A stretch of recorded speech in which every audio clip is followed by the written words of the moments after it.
2026 marks the 35-year anniversary for our favorite blue hedgehog, and with this channel being exclusively Sonic content, I thought it would be fun to go down memory lane and share my experience with you all where I started with Sonic all the way up to now when I developed this channel. And this will be an episodic sort of series and recap that'll go all the way up until June, which is where the original Sonic the Hedgehog game released. Hello everyone, I'm OCDsaster, and this is OCDsaster Blue, my Sonic exclusive channel where everything we do here is Sonic related. So, if that sounds like something your speed, consider subscribing and checking out some other videos after this one. As I mentioned before, the original Sonic the Hedgehog game released in June of 1991, however the concept of Sonic and the game being developed was back in 1990. You see, there was this company called Nintendo that was kind of dominating the video game scene, and they had a certain mascot that almost the entire world already knew of that was a mustache-twirling, red-capped plumber by the name of Mario.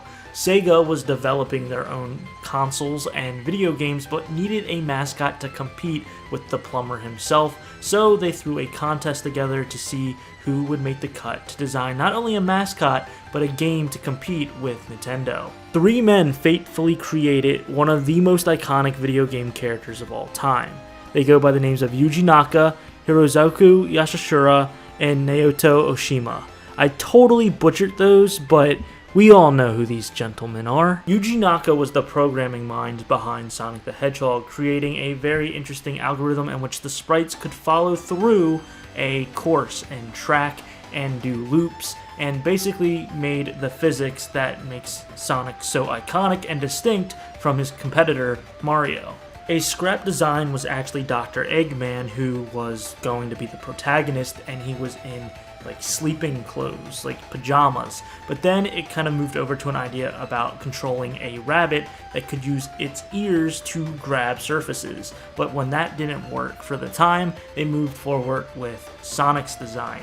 And Sonic is designed in a very interesting way. His blue is to represent the colors of the Sega logo. His red shoes were due to the 80s trend of Michael Jackson, and his can-do-it cool attitude was actually inspired by, at the time, the governor of Arkansas, soon to be president of the United States, Bill Clinton. You see, Sega wanted to have a mascot that could be friendly to both their market and the American audience, so that's why they leaned heavily towards these more iconic American figures.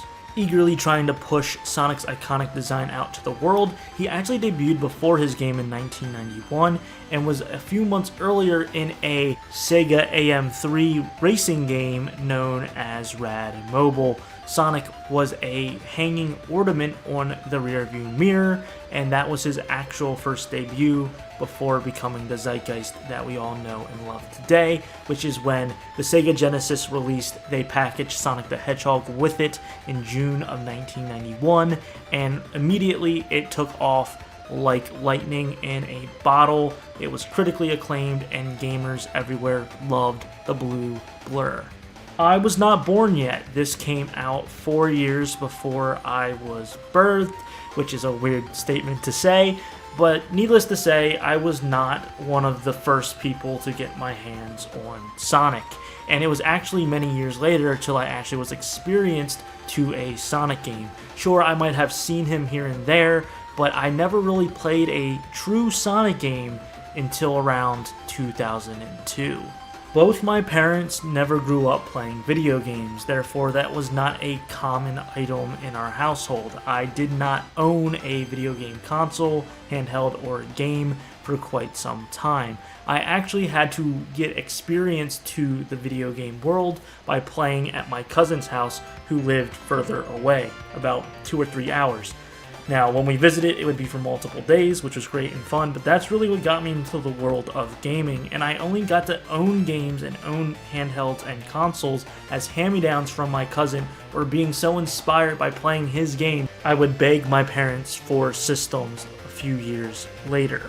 So I was always behind when it came to these sorts of things. However, my cousin had a Game Boy Color, for example, and then a year or two later I finally begged my parents to get a Game Boy Color, and believe it or not, they actually had the Game Boy Advance coming out then, so my cousin got the Game Boy Advance and they sold me, so his parents sold my parents, or maybe they just gave it to us. I can't even honestly remember, his Game Boy Color, and I used that for a while and just played Game Boy games while he was already playing Game Boy Advance games. But then I would go over and play his Game Boy Advance, and I got introduced to my very first Sonic game, which was actually, believe it or not, Sonic Advance.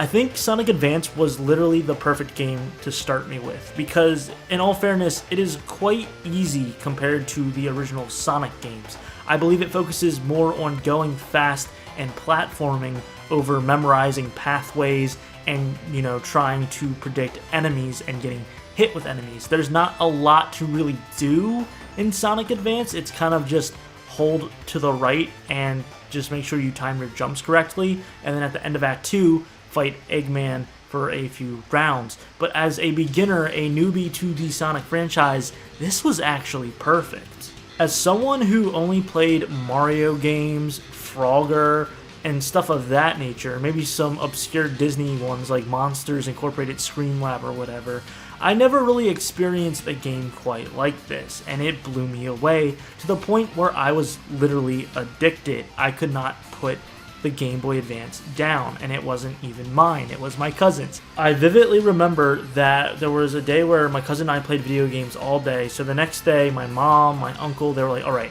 no video games today, you can't play video games, you exceeded your time limit yesterday. And for some reason in my mind, I thought that meant no computer and no GameCube, which is kind of our usual. We would play like Melee, Kirby Air Ride, and then I would watch him play like RuneScape or something like that. But for some reason, I thought that that meant the Game Boy Advance was still fine. So I was up in my cousin's room for literally like 2 hours just grinding away at Sonic Advance to the point where I got hungry and I came downstairs. I remember this, holding the Game Boy Advance, still playing, and just casually asking, looking down the screen for my mom to get like a snack or lunch or whatever. And she's like, what are you doing? And I was like, playing Sonic. And she's like, I said no video games. And I was like, yeah, I'm not playing a video game.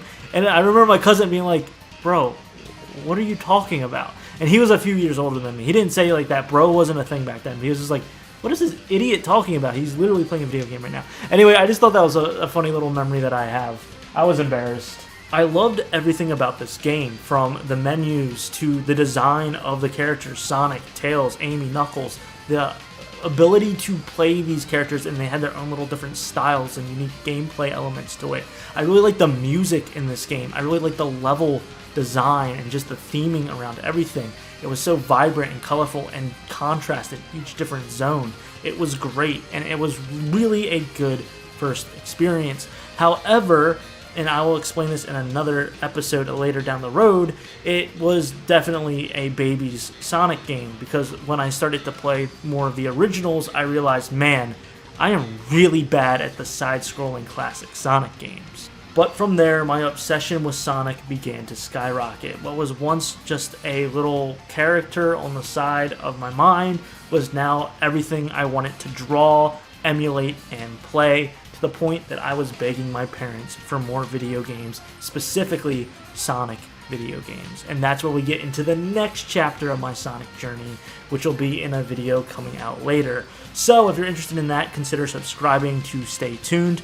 Like I said at the beginning of the video, I do only Sonic content here on the channel, so whether it's this series, if it's going to be my Remaking Sonic Forces series, my speculative series on all things Sonic video games, Sonic movie, news, I have it all here, and I hope you enjoyed. Please let me know down in the comments, what was your first Sonic game? The very first Sonic game that you ever played that got you hooked to the franchise and to the character. Did you love it? Did you hate it?